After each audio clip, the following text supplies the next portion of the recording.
Salut.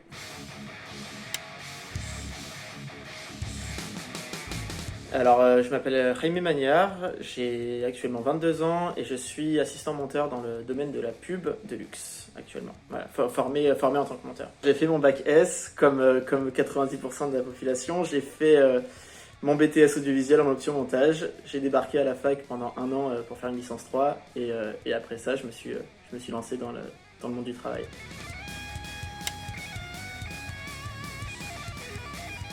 Je dirais, alors un mot qui est super important, premier mot, organisation. Il faut avoir un super esprit d'organisation. Artistique, l'art, c'est super important aussi. Il faut avoir quand même un peu une fibre artistique pour être monteur. Et je dirais histoire aussi, parce que le principe du montage, c'est vraiment de raconter des histoires avant tout, que ce soit pour de la pub, que ce soit pour des films. On raconte quelque chose.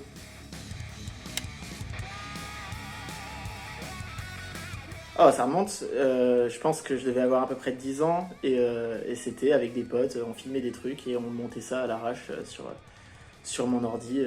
Ouais, bien 10-11 ans, je pense.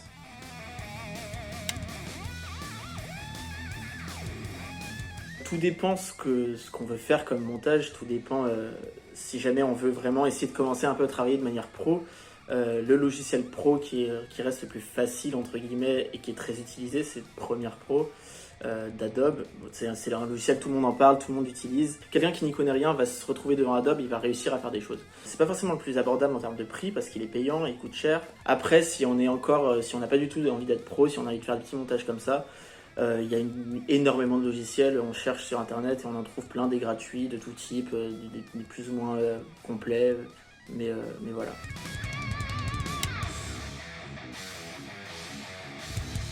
Alors je pense que dans tous les cas abordable entre guillemets au grand public, Adobe ce sera le plus complet. C'est vraiment un logiciel qui est quand même pro, qui est utilisé par les pros. Dans la pub on l'utilise parfois, on l'utilise dans les clips, on l'utilise dans beaucoup de choses Adobe. On se rend pas compte des limitations quand on travaille pas par exemple dans le cinéma ou quand on travaille pas sur des très gros projets avec beaucoup de monde.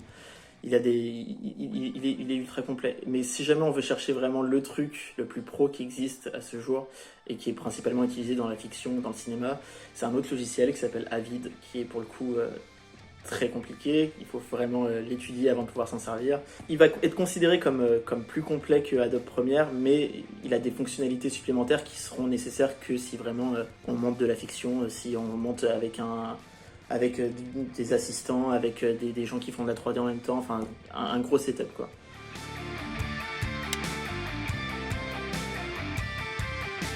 Alors évidemment l'informatique c'est super important dans le taf, on peut pas faire autrement que de se servir d'ordinateur tous les jours. Après il faut pas forcément être bon en informatique, il faut juste être bon sur le logiciel sur lequel on travaille, donc on pourrait dire que c'est lié, mais c'est pas forcément la même chose.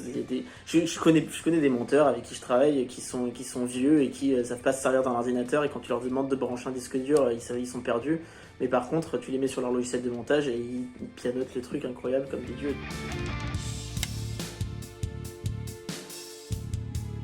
Ouais, à partir du moment où on reçoit les images, jusqu'au moment où on sort le produit. Alors il y a plusieurs étapes dans le montage.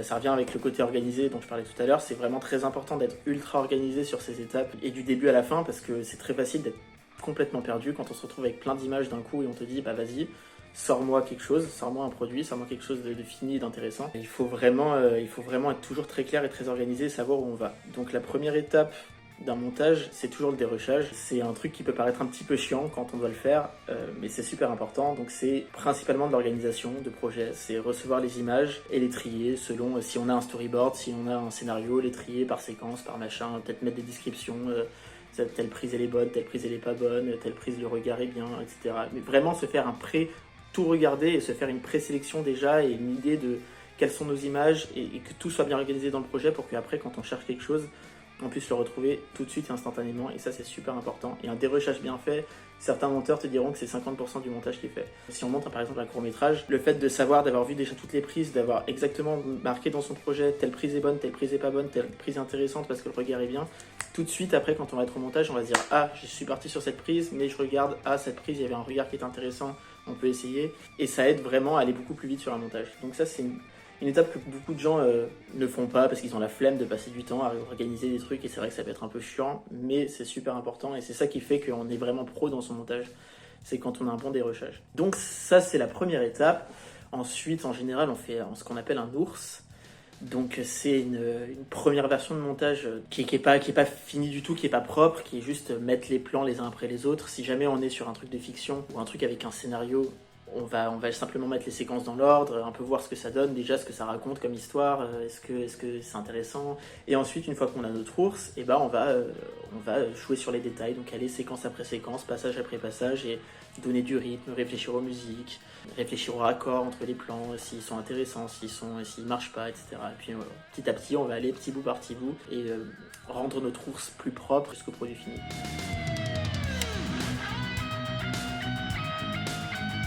Alors, le monteur, il a besoin d'avoir tout ce qui a été tourné dans tous les cas, même au-delà de parler d'une mauvaise prise, même le réalisateur a dit action, et puis tout d'un coup, les acteurs étaient pas prêts, puis machin, ça se passe mal, et on coupe direct et rien n'a été joué.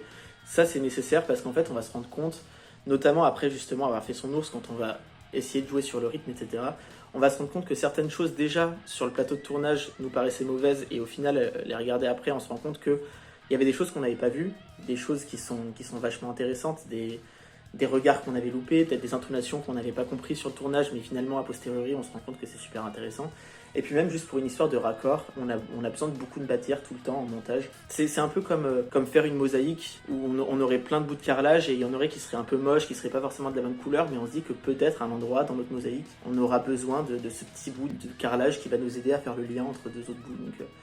Donc on a besoin de plus de matière possible.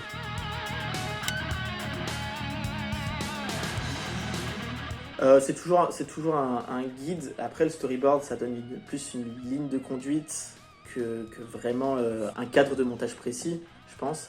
Le storyboard, c'est vraiment quelque chose qui va montrer l'intention, montrer un peu un enchaînement, mais qui va pas forcément montrer le rythme. Donc c'est intéressant d'avoir un storyboard, ça nous montre là où on va, là où on doit aller, mais après, ça fait pas tout le montage non plus.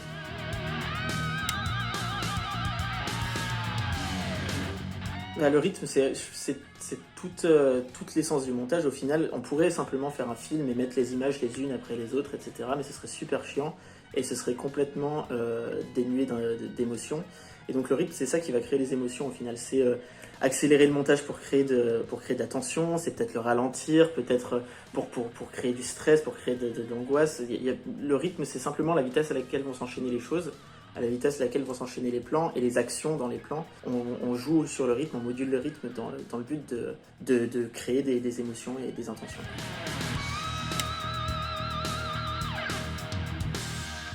C'est super important, le son, c'est ce qui donne la cohérence, c'est ce qui crée beaucoup d'émotions et d'intentions dans un film, je trouve. Mais le monteur, en fait, vis-à-vis du son, alors tout va dépendre aussi de l'équipe, tout va dépendre si on est vraiment sur un film et si on va avoir un monteur son derrière, un mixeur derrière. Si on a toute une équipe derrière qui va gérer le son, le monteur, il va construire des intentions avec le son.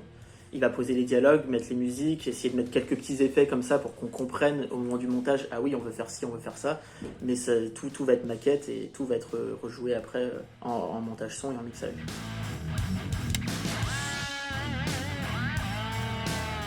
C'est vrai, c'est assez drôle. Quand on commence à rentrer un peu dans le montage et un peu à voir comment ça se passe, on se rend compte que déjà le montage ça prend énormément de temps et on réécrit énormément les choses au moment du montage. On se rend pas compte à quel point les films sont réécrits au montage en fait.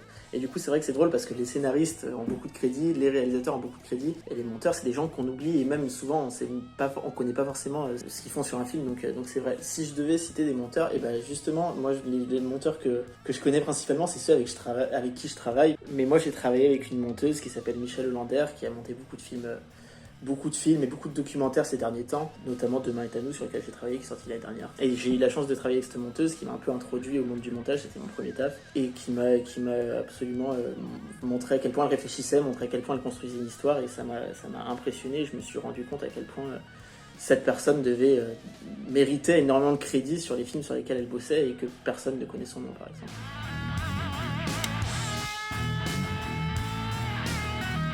Tout va dépendre du réalisateur.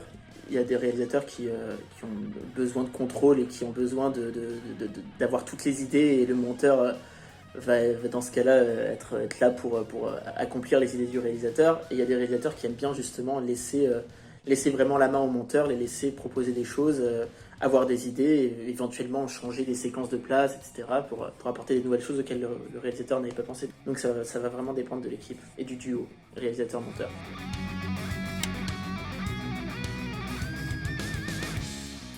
Moi, c'est créer des histoires, créer des émotions. Pour moi, c'est vraiment à ce moment-là pour moi, c'est à ce moment-là de la création d'un film où les émotions ressortent, où on voit vraiment le film se former, où on a l'impression que le petit bébé devient grand. Et c'est ça que j'adore dans le montage, c'est que être sur un plateau de tournage, on voit des belles images, on fait des belles images, mais je trouve qu'on ressent pas l'histoire dans sa globalité comme on la ressent au montage.